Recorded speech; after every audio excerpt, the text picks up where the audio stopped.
ranking 2 nasional kasus narkoba itu, Jawa Timur. Jawa Timur. Iya, karena sistem birokrasi kita itu sudah dari waktu ke waktu terus ada pembenahan sehingga untuk meminimalkannya.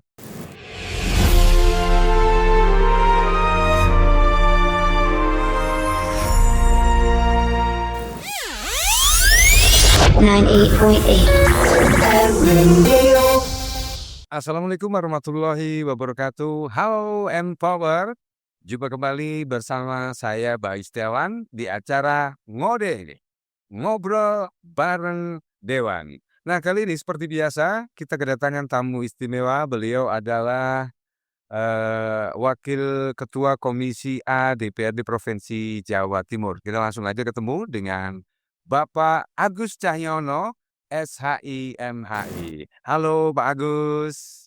Halo Mas Bayu, Iya, gimana kabarnya Pak? sehat, Sehat. penuh semangat walaupun berpuasa. Iya, kita berharap walaupun kita menjalankan ibadah puasa, ya, perut, ya katakanlah menahan haus, kemudian lapar, dahaga dan lain sebagainya, tetapi produktivitas tidak boleh berkurang, Pak, ya. Nah, ini luar biasa. Harapan kita, teman-teman yang ada di rumah, para Empower juga begitu harapannya, ya. Oke, Pak Agus, kalau kita pada saat sekarang ini berada di bulan puasa, sebentar lagi juga akan kita hadapi, bulan Syawal atau bulan, ya katakanlah masyarakat apa ya katakan, menyebutnya sebagai hari raya lebaran, Bodo. Dalam bahasa Amerika gitu, Bodo gitu ya. Masa belanja ini Pak? Oh itu bahasa Belanda? Oh ya, bahasa Belanda. Oh iya, heeh. Ada permasalahan yang mungkin saja sering mengemuka dan ini menjadi sebuah, isu tahunan. Ya, Jadi ketika jelang lebaran, ini terkait masalah layanan publik. Entah itu di birokrasi, ASN dan lain sebagainya. Ini isunya sering kali berkurang. Karena, mereka yang berada di birokrasi, ASN dan lain sebagainya, ini,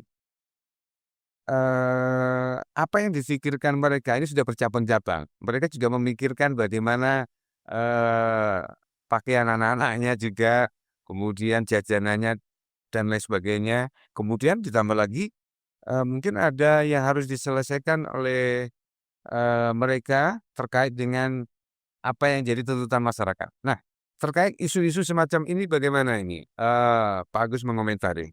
ya, mungkin dunia sudah berbeda ya, dunia sudah berbeda. Hmm, Kemudian, eee, kinerja ASN hmm, itu juga terkontrol dengan baik. hmm. Misalnya, sekarang kan ada namanya tunjangan kinerja.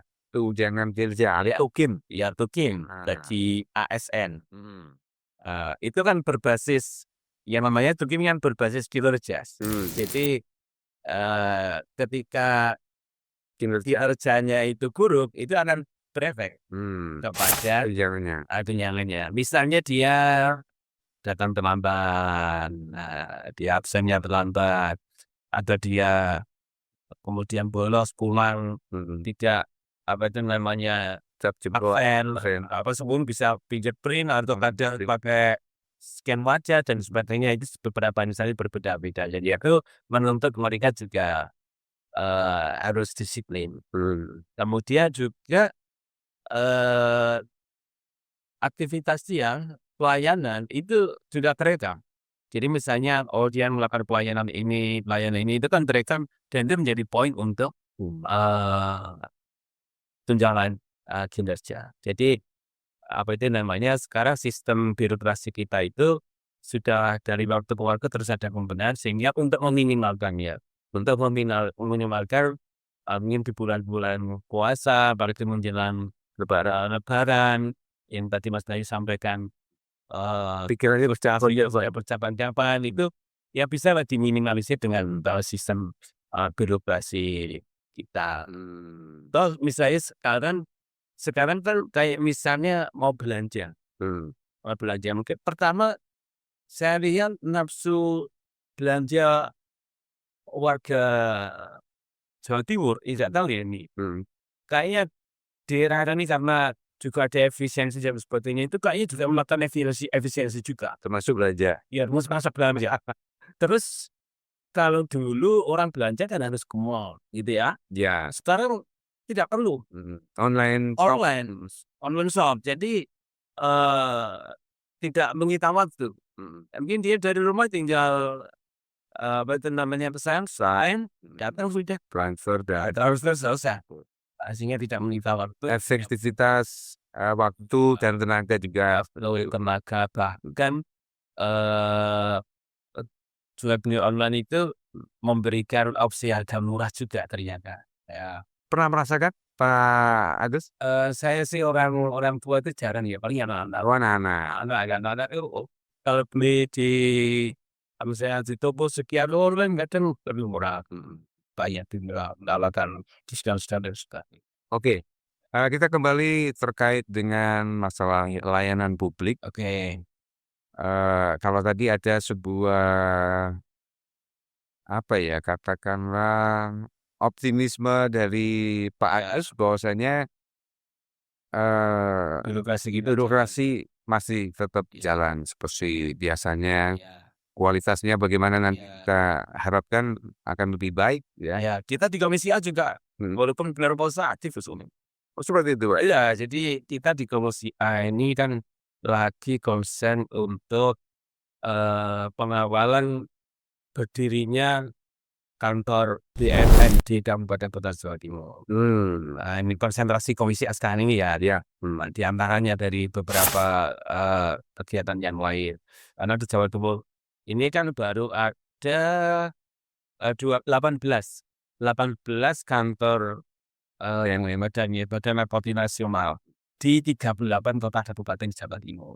Bu, belum semua kota. Belum, dari 38 kota kabupaten itu baru ada 18. Seperti itu. Iya, sehingga beberapa kota kabupaten itu diampu oleh kantor BNN di salah satu kabupaten tersebut. Nah, ini Komisi A lagi konsentrasi dan kita keliling di kabupaten kota di Jawa Timur di daerah-daerah yang belum berdiri BNN, dan problemnya apa dan sebagainya. Kemudian kita yang memberikan dorongan dan juga kita berusaha ikut memfasilitasi juga ya, karena BNN itu kan instansi vertikal ya, jadi kewenangan pusat. Tapi kita sebagai apa itu namanya wakil rakyat di Jawa Timur berusaha untuk ya melakukan pendampingan ya dan memberikan juga sumbangsi. Mungkin kita berkoordinasi dengan pemerintah pusat juga supaya di Jawa Timur ini kantor BNN bisa berdiri 38 kabupaten. Ini kinerja kita di bulan Ramadan tetap jalan. Kemarin kita barusan dari Kabupaten Madiun dia, yang ini lagi proses. Kalau kita gali sudah ada, sudah ada kantor. Jadinya kinerja kita Komisi A tetap jalan. Ya. Paling nanti kita off ya di hari itu kan terakhir ya, depan itu itu kan masuk cuti tanggal berapa itu, cuti 18 ya, 17 ya, 18 dia masuk cuti baru ini. Yang nanti pasca lebaran mau cuti berapa hari? 17 pas tanggal merah kalau tidak salah. Oh itu. Kemudian 18, 19 itu mungkin. Iya, kalau langsung kan juga ada tanggal merah Mas. Oh gitu, Pak? Oh, iya, malah kalau malam menjelang lebaran, wah itu malah rame. Wah rame di ini gimana Pak Agus ini? Situ tutup orang. Ada pertanyaan juga ini. Lalu barangnya sudah sampai mana? Biasanya seperti itu ya. Oke, Pak Agus, terkait dengan kualitas layanan publik. Ini sebenarnya kalau kita melihat yang berhak sebagai supervisi atau pengawas biar mereka ini masih memiliki kualitas yang bagus, ini sebenarnya apa? Pimpinan daerah atau mungkin dari pihak lain yang bisa sebagai supervisi begitu ya?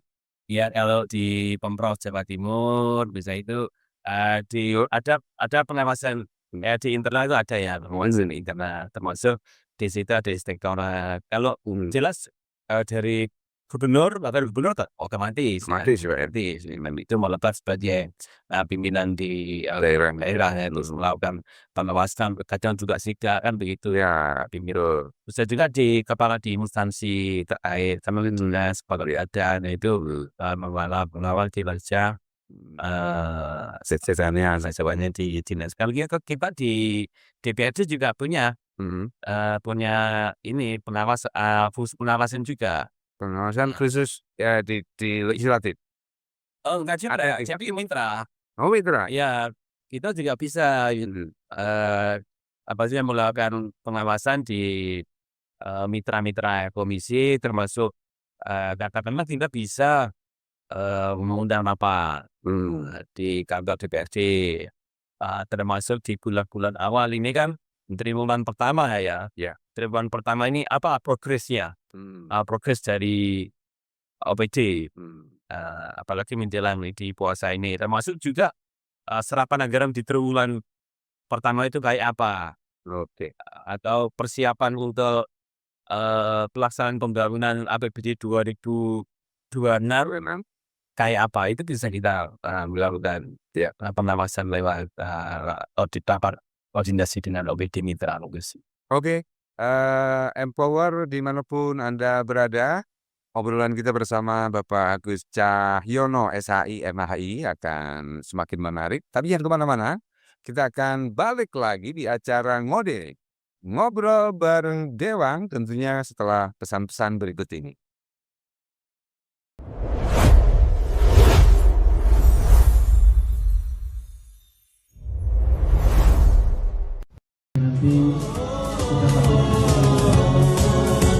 Walau hujan badai kan terus melanda, walau amuk gelombang tak henti menerjang, walau kelam mencekam, walau mentari kan membakar, jangan letih menapaki kehidupan.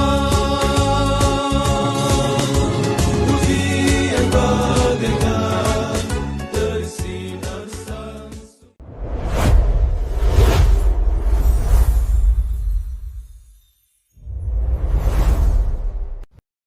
Oke, Empower masih di acara Ngode, Ngobrol bareng Dewan. Kali ini bersama saya Pak Yustiawan dan juga narasumber kita Bapak Agus Cahyono, SHI, MHI. Beliau adalah Wakil Komisi A DPRD Provinsi Jawa Timur. Oke, Pak Agus tadi sempat kita singgung terkait tentang BNN ya. Jadi concern Komisi A pada saat sekarang ini tadi kan ke pembangunan atau pendirian BNN di beberapa kota. Tadi sekitar 18 kota yang sudah ada ya Pak ya, Iya, iya. dari 38 kota di Jawa Timur. Oke, terkait ini semuanya Pak, kan ini ada kaitannya juga dengan Perda P4GN ya Pak ya. Ya. Bagaimana di Jawa Timur ya? Oh ya, jadi ini kan juga bentuk dari kita untuk penegakan perda ya, implementasi optimalisasi perda. Iya. Di mana di Jawa Timur kan sudah ada Perda P4J, itu Perda nomor 10 tahun 2022 terkait dengan apa itu namanya, pencegahan, pemberantasan peredaran, penyalahgunaan gelap narkotika itu. Ya. Jadi fungsi kenapa BNN itu berdiri di kabupaten kota, karena perannya nanti adalah bersamaan PH. Dia melakukan apa itu namanya, penindakan. Yang punya wewenang untuk menindak kasus-kasus narkoba itu BNN. BNN. Ya, BNN. Kalau misalnya kabupaten kota itu belum punya BNN, belum berdiri secara resmi BNN, itu kan baru Satgas. Satgas ya, Satgas di kabupaten kota itu dari unsur Satpol PP, mungkin juga dari dinas kesehatan. Dengan kepolisian mungkin bermitra aja ya, bermitra ya, karena belum ada secara langsung belum ada kantor. Itu lebih pada pencegahan saja. Misalnya sosialisasi Iya. tentang bahaya narkotika, termasuk juga melakukan tes urin untuk pencegahan dini. Siapa tahu nanti di birokrasi atau di ASN itu ada yang penyalahgunaan. Nah, itu yang dilakukan ya. Maka kita di Komisi A itu di momentum puasa ini juga keliling dalam rangka untuk bagaimana GNN itu bisa terus bertumbuh di Jawa. Karena ini Mas, catatan ini ya buat kita ya di Jawa Timur. Ranking 2 nasional kasus narkoba itu Jawa Timur. Jawa Timur. Iya, Jawa ini sejak pertama posisi kita di ini di nomor 2. Pokoknya Iya pernah atas semua ini, Pak. Iya pernah dulu itu nomor 1 kasus narkoba itu Jawa Barat. Tapi sekarang Jawa Barat sudah Sudah turun. turun ranking 4. Berarti banyak yang tobat sana, Pak ya. Ya, kayak dapat atau pindah Jawa Timur gitu. Melarikan diri. Jadi ranking 1 sekarang nih kasus narkoba itu di Sumatera Utara. Loh, justru Sumatera Utara. Sumatera Utara ya mungkin sana mudah untuk akses dari luar negeri ya. Jadi ranking 1 itu Sumatera Utara, kemudian disusul Jawa Timur, DKI, Jawa Barat. Dulu Jawa Barat itu pernah bertengger di puncak, tapi sekarang sudah turun ke mana. Jawa Timur itu masih terus ada. Jadi ranking masih kalau saya lihat bagaimana kita terus mendorong kita berkoordinasi dengan APH, instansi terkait memaksimalkan kantor-kantor daerah yang sudah ada untuk ini pemberantasan narkotika supaya nanti Jawa Timur itu bisa didapat. Ya, luar biasa terkait dengan BNN, harapannya nanti bisa bekerja dengan seoptimal mungkin. Ya. Harapannya seperti itu karena begitu pentingnya keberadaan BNN untuk memberikan sebuah tindakan yang real pada masyarakat, karena keberadaannya kan selama ini kan meresahkan, Mbak ya. Itu mengganggu dan bisa merusak masa depan generasi muda seperti itu. Bahkan sekarang ini tidak hanya generasi muda yang dirusak, Pak ya. Generasi tua pun juga ada yang justru berkali-kali kadang keluar masuk tahanan gara-gara kasus yang sama. Iya, malah kontrol peredaran narkoba itu dari lembaga masyarakat. Nah, ini yang aneh banget ini. Nah, kalau terjadi seperti ini, Pak, sebenarnya jadi permasalahan apa ini? itu. Nah, Nggak tahu ya ini harus ekstra ya. oh kita tinggalkan dulu terkait masalah BNN. Kita kembali dengan fokus kita kepada Jawa Timur ini, Pak ya. Saat sekarang ini kita berada di tahun 2026. Biasanya Komisi A ini juga ingin menyerap aspirasi apa sih sebenarnya yang diinginkan oleh masyarakat, khususnya untuk APBN, RAPBN di tahun depan. Gitu ya. APBD Jawa Timur. ya, di Jawa Timur. Iya Mas. Jadi bulan kemarin ya masa reses itu. Kita sudah masa reses juga di Jawa Timur. Jadi sekarang ini kita mau lagi juga berkomunikasi dengan masyarakat, dengan pemerintahan desa, pemerintah kabupaten, kota di dapil masing-masing ya semua anggota DPRD ya. Untuk mempersiapkan perencanaan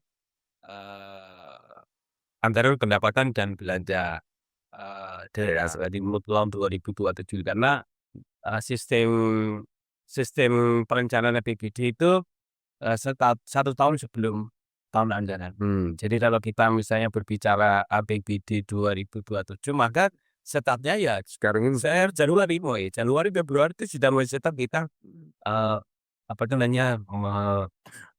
gali aspirasi dari masyarakat untuk kita kita perjuangkan nanti di APBD. Jadi mulai sekarang perencanaan itu kita data ya kita masukkan di sistem informasi pemerintah. oke. Ada ya. Kalau kita bicara tentang, menyerap aspirasi. Nah, sejauh ini dari bulan Januari, Februari, sampai pertengahan Maret pada saat sekarang ini, Iya. kira-kira dari aspirasi masyarakat, ini mayoritas yang diinginkan masyarakat seperti apa ini, Pak? Yang paling banyak itu pertama itu infrastruktur. Oh, infrastruktur. Iya, infrastruktur. Gitu. Jadi masyarakat itu rata-rata dia ingin menikmati ya kayak infrastruktur jalan ya terutama. Terutama jalan, Pak. Jalan nanti jalan kabupaten, provinsi, termasuk jalan desa. Itu harapannya ya Kualitas. ya bagus lah. Karena mungkin mobilitas masyarakat kan tinggi ya. Untuk juga misalnya untuk ya untuk pekerja, untuk apa itu namanya mobilisasi ekonomi, apa yang mereka yang aktif bahkan di dunia pertanian dan sebagainya itu sangat itu infrastruktur Transportasi ya. transportasi untuk ke titik-titik panenan dia. Nah itu rata-rata mereka adalah aspirasinya untuk perbaikan infrastruktur jalan. Ya ada juga yang Hal yang lain? lain itu misalnya ya infrastruktur yang menopang pertanian. Saya semacam irigasi, Itu. mungkin ada yang pengairan, ini titik tertentu yang sulit air, minta kemampuan. Juga ada pemberdayaan. Jadi saya peternak itu yang sekarang lagi mengeluh harga ternak kan lagi turun ya, harga domba lagi ya tapi ini hari ini belum beranjak naik ya, dan cukup lama. Nah, itu aspirasi mereka ya, bagaimana pemerintah Provinsi Jawa Timur itu memiliki keterpihakan lah kepada masyarakat. Nah, ini kita di komisi termasuk komisi-komisi yang lain ya, ini lagi konsen untuk sekarang serap aspirasi walaupun masyarakat sudah selesai, tapi kan kita terus berkomunikasi dengan masyarakat, sering telepon, sering ketemu, apalagi Ramadan ya. Ramadan ini kan biasa anggota dewan diundang buka bersama, menghadiri acara apa itu namanya ya bersama di mana safari Ramadan ya, karena safari tarawih dan sebagainya. Itu kelihatan nggak di situlah rata-rata para tokoh-tokoh masyarakat itu menyampaikan aspirasi, termasuk yang sekarang lagi jadi curhatan kepala desa. Kepala desa. Yang jadi curhatan apa ini? Ini kan program pemerintah pusat sekarang kan lagi bangun koperasi desa merah putih. Itu nanti kan memang dananya kan memang disuplai ya dari pemerintah pusat ya. Nanti skemanya kan memotong APBDes. DD ya, jadi dari DD itu dipotong bahkan dari APBDes itu sampai kan 60%. Selama kalau tidak salah itu 6 tahun loh berapa untuk menutup biaya pendirian koperasi desa merah putih. Bayangkan sama APBDes sama paruh lebih itu dipangkas untuk mengembalikan dana pembangunan MP itu kan tidak bisa membangun. Ya itu keluarnya tidak mau bisa membangun. Kalau ada aspirasi masyarakat desa itu butuh jalan diperbaiki, irigasi atau drainase dan sebagainya ya. Ini kepala desa sudah tanda dari itu yang dicurhatkan. Gitu ya. Makanya kita akan berusaha juga ini itu konsen juga mengawal aspirasi dari pemerintah desa. Ini menjadi masuk di perencanaan dan nanti harapan kita menjadi prioritas APBD juga ya, dari sekian prioritas yang lain untuk apa itu namanya ada bantuan keuangan ke desa supaya nanti digunakan untuk pembangunan di desa jalan dan sarana yang Oke, kalau kita bicara tentang penyerapan aspirasi, sejauh ini pengalamannya dari aspirasi yang lahir dari masyarakat itu biasanya bisa masuk dalam APBD berapa persen, Pak? Semuanya aspirasi dimasukkan atau bagaimana? ya hanya persentasenya kecil. Kecil ya. Persentasenya kecil ya, karena APBD kita juga terbatas. Kemudian belanja rutin, belanja untuk belanja pegawai itu juga memakan APB di Jawa Timur yang cukup tinggi, sehingga untuk belanja modal apa itu untuk berpegang infrastruktur itu tidak banyak, sehingga ya secara berkala lah, secara berkala maka saya yang jadi dapil 9 ini, ya nanti kan tugas anggota dewan itu untuk advokasi aspirasi masyarakat yang memilihnya. Ya, jadi adalah prioritas bagi desa-desa yang kemarin memberikan aspirasi itu menjadi prioritas untuk kita perjuangkan. Iya. Selain itu juga rata-rata di desa-desa itu ya emang kondisinya infrastruktur desa banyak yang rusak ya. Iya. Desanya luas, kemudian BPJS-nya tidak memadai, apalagi sekarang kayak cukup untuk biaya operasional saja dan operasi di komunitas desa. Iya. Karena ada kebijakan dari Saya operasi militer itu dia terlihat operasi profesional. Oke. ya bukan apa kita sebut masalah ya. Ya itu program hal daerah Memunculkan hal baru. ya kan kita nanti bisa berjalan dengan baik. Betul. Kemudian APBD provinsi bagaimana bisa juga berkontribusi membantu desa untuk nah itu sekiranya lebih semuanya. Oke, luar biasa Pak Agus Cahyono dan juga Empower. Jangan kemana-mana, seperti biasa kita bakal balik lagi berbincang-bincang di acara Ngobrol Bareng Dewan, tentunya setelah pesan-pesan berikut ini.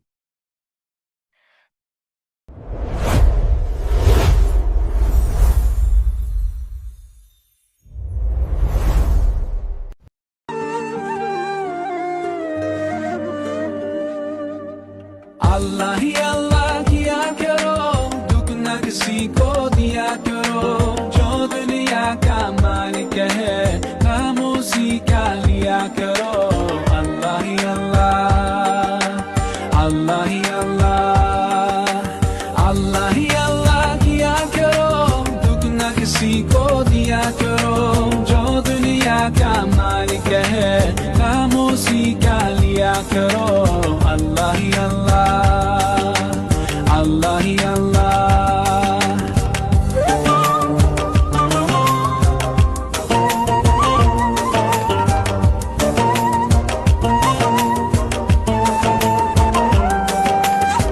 Just like a sunrise can't be denied.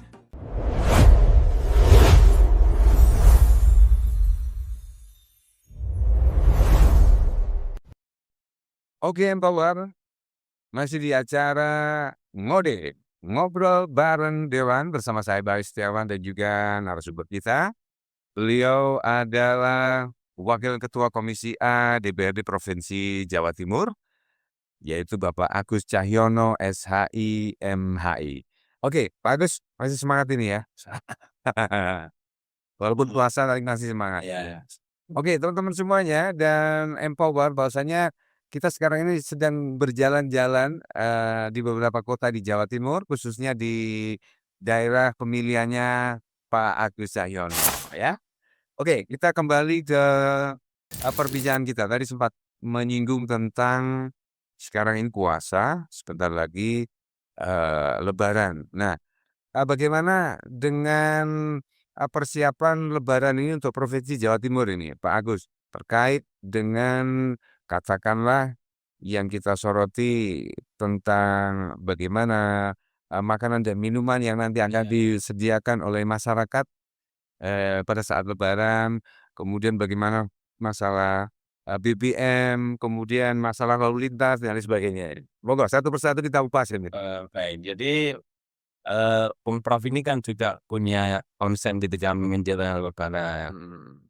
Misalnya dinas jajanan apa ya, itu dia harus sudah ke pasar, ke toko, ke mall untuk coba cek makanan dia. Ya, masyarakat ada luar sana. Karena yang sering terjadi menjelang Lebaran itu stok-stok lama keluar. Nah, itu Sedangkan sejak expired masih ada jual-jual, ya ini juga menjadi konsen, jadi konsen di kita. Kemudian juga terkait dengan harga, ngulangnya harga. Ini Oh ya, jadi permasalahan juga Pak ini sering. ya kadang-kadang menjelang hari raya itu ada kecenderungan harga itu Oke, naik. naik, ya dia tuh naik. Makanya ini Pemprov juga harus sering turun ke pasar, ini menunjukkan kalau diperlukan melakukan operasi pasar di beberapa titik untuk menjaga bagaimana apa itu namanya harga-harga itu masih Normal. ini ya. Kemarin waktu beberapa titik sudah kita temukan apa itu Ada peningkatan harga. untuk Jaga. harga di beberapa komoditas di ada Jawa Timur. Dan kemarin kita juga sudah menyampaikan ke Pemprov untuk masuk juga tentang keamanan ketertiban menjelang Lebaran. Ya. Dan kita ini menjadi mitra Komisi A ini. Komisi A itu kan bermitra dengan instansi vertikal ya, kayak dengan Polri ya, ini yang menjadi garda terdepan untuk menjaga keamanan negara di musim Lebaran itu, termasuk keamanan lalu lintas. Ya. Kita di Pemprov juga kemarin menyampaikan bagaimana jalur-jalur mudik, apalagi itu aset provinsi katakanlah yang jalannya itu apa namanya rusak dan apa itu bikin potensi untuk kecelakaan. Nah itu Ya. segera dieksekusi untuk dilakukan langkah awal lah, pemanfaatan dan sebagainya supaya antisipasi mudik ya. Dan termasuk juga kita lagi khawatir Kekhawatirannya iya levelnya itu nanti perang Timur Tengah. itu kan infonya itu harga minyak kan sudah terus naik kan. Iya. Nah itu nanti kalau terjadi kelangkaan di pas mudik arus balik terjadi kelangkaan, nah itu ya cuma sampai lah itu nanti terjadi. Tapi Pemprov harus terus berkoordinasi dengan pemerintah pusat ya untuk memantau apa itu namanya apakah nanti ada dampak terkait dengan perang itu, misalnya tentang ketersediaan BBM di Jawa Timur. Ini loh pemerintah provinsi, harapan kita serius berkoordinasi karena kan pemerintah pusat yang pegawai betul ada kebijakan atau kondisi yang sebenarnya yang itu nanti bisa diantisipasi ya.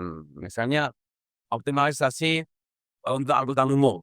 Ya, jadi mobil-mobil pribadi memang diimbau ya kalau masih memungkinkan untuk memakai kendaraan umum ya itu tidak harus pakai mobil pribadi untuk penghematan BBM. Itu di antara makanya ini Pemprov sudah di musim Lebaran ini memfasilitasi warga Jawa Timur untuk yang terus mau mudik ya, daerah-daerah itu ada fasilitas mudik gratis. Ya, bagus itu. Kemarin saya sempat ada perasaan suudon, Pak. Gimana? Di beberapa kota di tempat saya, ini ada semacam pemadaman bergilir. Apakah ini upaya juga untuk menghemat BBM, saya juga kurang tahu. Tapi yang pasti belum ada informasi apakah ini perbaikan dan lain sebagainya. Apakah ini juga efek dari Timur Tengah dan gimana? Oke, luar biasa ini ya. Kita berharap nanti tidak berefek untuk negara kita, walaupun kita juga siaga 1 Pak, katanya Panglima TNI Pak ya. Iya. Oke. Itu tadi terkait dengan persiapan bagaimana Jawa Timur menyongsong Lebaran. Nah, kira-kira selama ini ada permasalahan apa Pak, selain hal-hal yang sudah kita bahas tadi? Biasanya kalau jelang Lebaran ini Pak. Ya, kemarin kita sempat was-was juga ya kan pekan kemarin itu kan cuaca ekstrim kan. Cuaca ekstrim. Angin ya. Angin kemudian hujan lebat. Bahkan di beberapa titik terjadi kemarin. Ini kan Tengah longsor Pak ya. Iya, ada titik UMKM yang lagi apa itu namanya gelar untuk takjil gitu.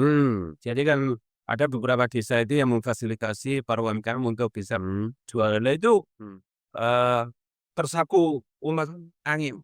Oh, seperti itu. Sempat itu, dan itu viral menjadi berita nasional itu di Trenggalek itu untuk kasusnya dan di desa. Oh gitu Pak ya. Terus kemarin juga ada longsor di jalur metal lah ya, jalur utama Renggalek Ponorogo. Bener. Di kilometer 16. Kemarin ya, Mas Emil waktu itu juga langsung datang dan koordinasi dengan pemerintah daerah dengan ide sudah agenda sudah diatasi dan alhamdulillah. Berapa hari Pak kemarin? Ya kemarin sempat itu bisa lewat 1 hari ya, 1 1 hari ya? hari ya.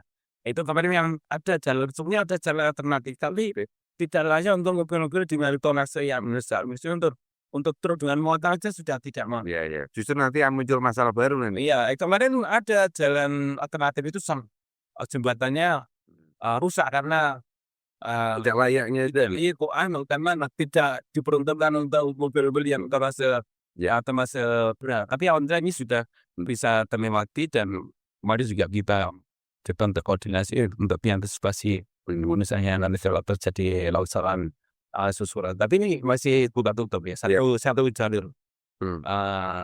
Dan nggak tahu ya cuaca hari ini pekan ini berbalik total dan ternyata dia. Yang pekan kemarin beberapa hari hujan lebat angin, sekarang panas luar biasa. Ya panas, tidak ada hujan. Dan ini beberapa masyarakat juga banyak yang sakit flu, nanti perubahan cuaca yang drastis ekstrim ya. Itu beberapa kendala kemarin yang muncul tapi alhamdulillah ini sudah terasa, tapi kita tetap harus antisipasi ya. Internasional tidak tahu harus mudik kayak apa di wilayah Jawa Timur, dan di Bogor juga mendirikan posko-posko berkoordinasi dengan kepolisian ya. Biasanya kan di sini ada persiapan khusus ya jelang Lebaran. Lebaran itu ya tidak strategis itu selalu ada pantauan dan itu juga berkolaborasi dengan Pemprov Jawa Timur ya, dan juga dengan pemerintah kabupaten kota di Oke.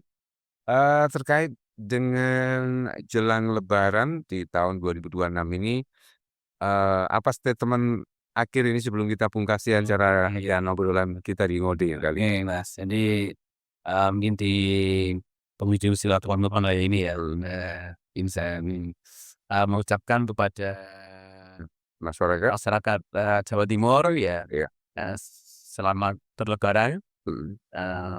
Hari Raya Idul Fitri 1447 Hijriah ya. Semoga warga Jawa Timur senantiasa damai, tenang, bahagia dan menikmati Lebaran ya. Sugeng prihatin mangan kopat dudu santen mayo tono lepat nyuwun takun. Iya, luar biasa pantunnya Pak Agus ya. Teman-teman yang ada di rumah juga boleh menjawab pantunnya Pak Agus ya. Oke, Empower, demikian tadi obrolan kita yang sangat luar biasa bersama Bapak Agus Cahyono SHI MHI. Beliau adalah Wakil Ketua Komisi A DPRD Provinsi Jawa Timur. Banyak hal tadi yang sudah kita bahas, semoga bisa memberikan manfaat bagi kita semuanya. Oke, terima kasih. Sampai jumpa. Wassalamualaikum warahmatullahi wabarakatuh. 98.8